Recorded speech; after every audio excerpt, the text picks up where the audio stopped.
Right, how are we all doing, folks? I am back, and it's a Tuesday, and for once I'm actually going to take part in a Cobb Tuesday. There are a couple of YABOs that I actually opened in bed earlier, but I'm going to tell you what I've got. But first, I need to introduce you to this little fella. So this is Garren. Say hello. Hello. Yeah, never been in here before, have you?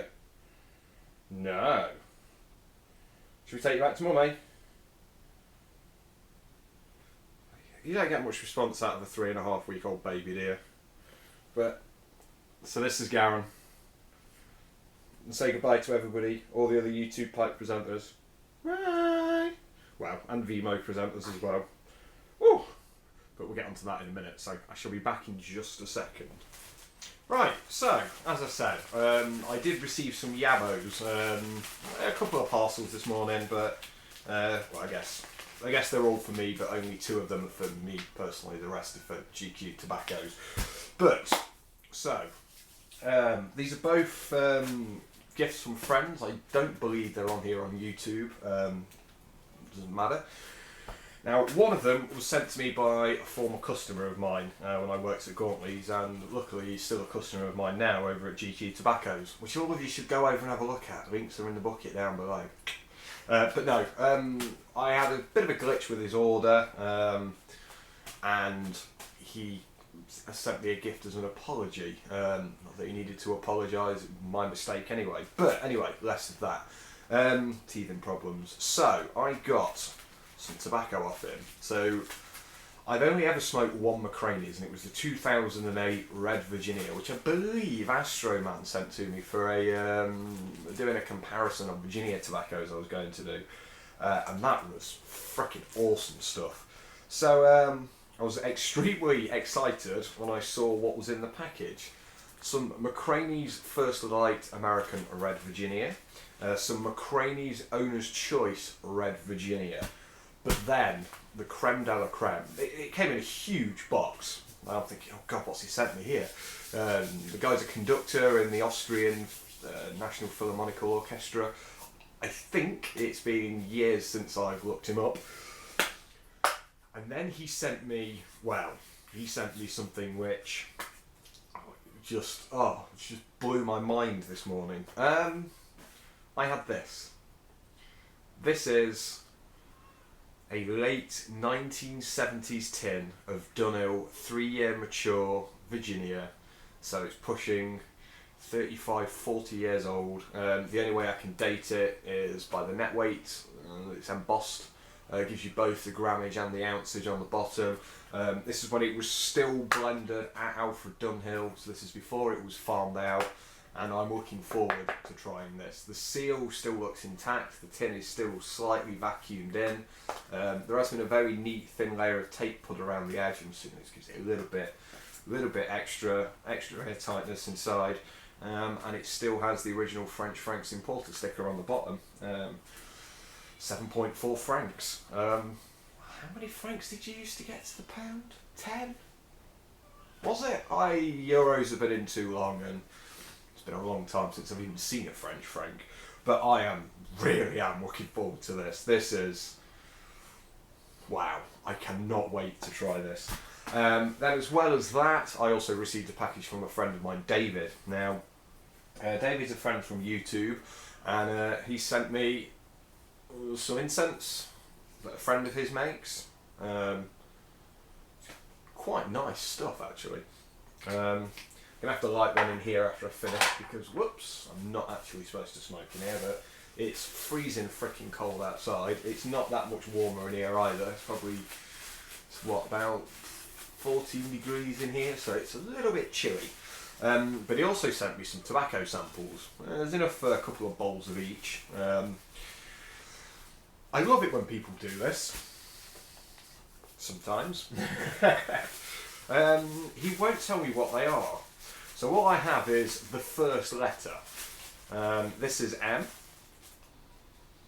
Kind of a Virginia kind of scent to it.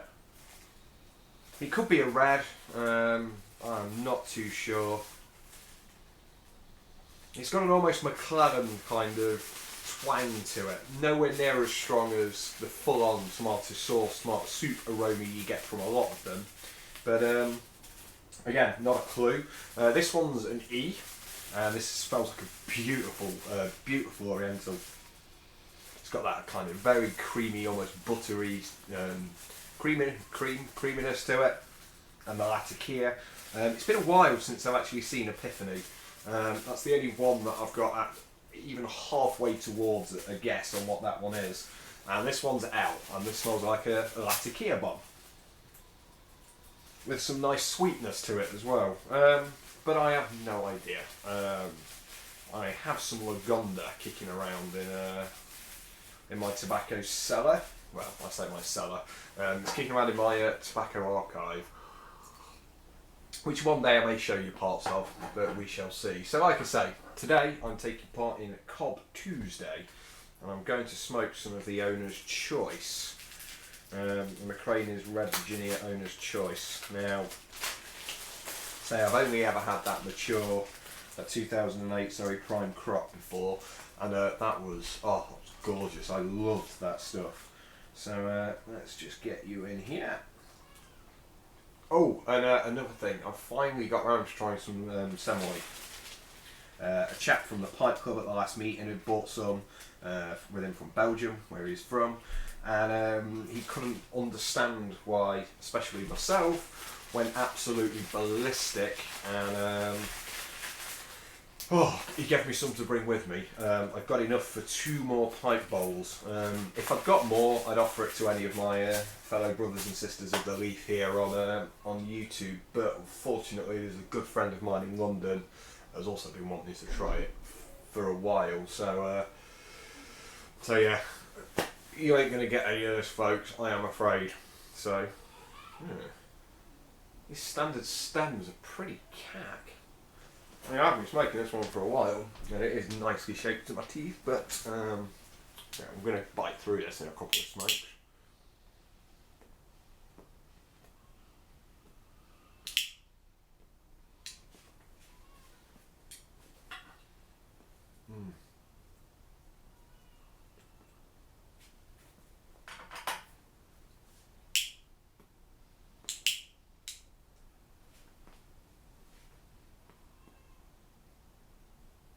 Dang, that is nice.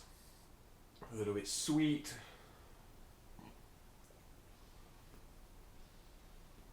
Kind of a nice woodsy, earthy kind of flavour to it as well. That is nice.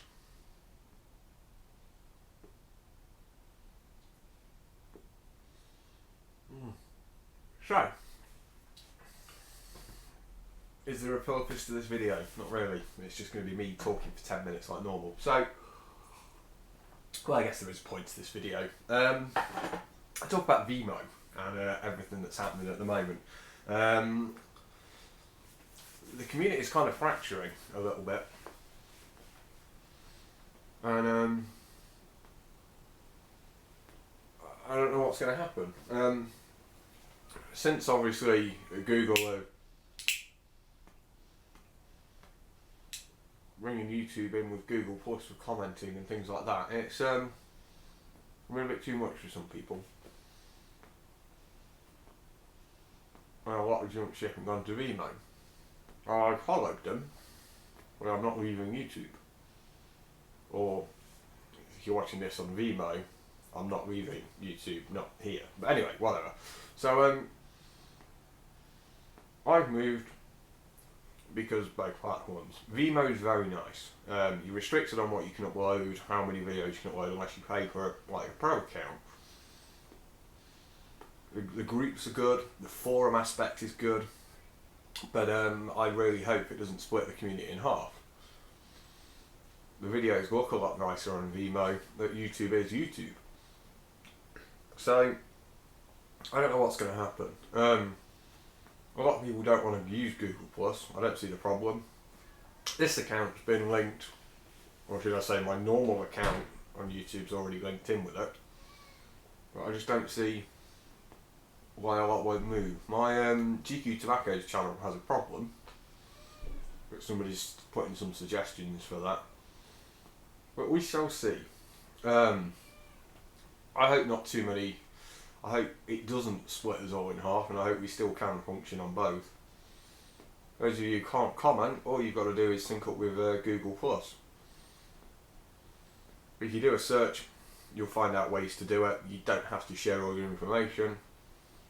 But it stops dickheads and trolls giving us a load of grief, and people with kind of no real account. If it stops them from spamming us with a load of shite, then I guess it's worth it. But this is just to say I'm not leaving the YouTube community. I want to split out and join them both. And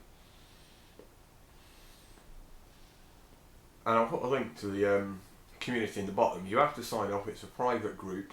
You can still see a lot of videos. But hey, the forum on there is pretty good. It's just another way for us all interact together. I know there's some don't want to use Facebook. We've tried groups on Facebook, and there's a few of us there, but within a day 50 people have joined Vimeo.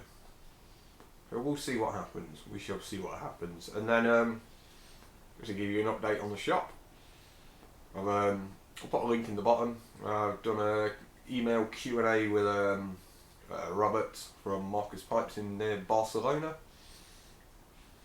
We're having some of his pipes coming very, very soon. Should hopefully be with me. I start next week. My Geo pipes should be leaving very soon as well. You all know who Geo is. Definitely John Giovanni, Geo Pipes. You know, we all know him. A phenomenal pipe maker. In fact, the last time I sat here doing the video, I was smoking one of his pipes. I've got some more oak Nordings on the way in, and I'm in talks with Philip Rivera, is it? Sorry mate, I'm useless at names. We've got some more of his and some more oak Nordings coming in. So check the site over the next few days, maybe some beautiful pipes. And remember, to all my friends out there outside of the UK and Europe, you get 20% off, which will probably make it one of the cheapest places for you to buy a European made factory pipe. And it may even be cheaper than a lot of the places that stock the Geos. Shipping is a lot more affordable than the Danish pipe shop. So just check me out, have a look, it's worth it.